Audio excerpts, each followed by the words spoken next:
पश्चिम बंगालमधील कोलकाता येथे महिला डॉक्टरावर झालेल्या अत्याचाराच्या घटनेच्या निषेधार्थ पेट्रोल पंप ठाणा येथे भारतीय जनता पक्ष महिला मोर्चाच्या वतीने कॅन्डल मार्चचे आयोजन करण्यात आले होते।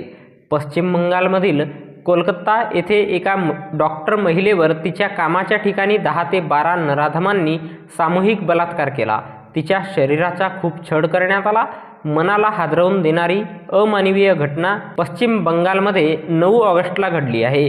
या घटनेच्या निषेधार्थ दिनांक 16 ऑगस्ट 2024 रोज शुक्रवारला सायंकाळी 5:30 वाजता दरम्यान पेट्रोल पंप ठाणा येथे भारतीय जनता पक्ष महिला मोर्चातर्फे कॅन्डल मार्च काढण्यात आला आणि त्या घटनेचा निषेध करण्यात आला।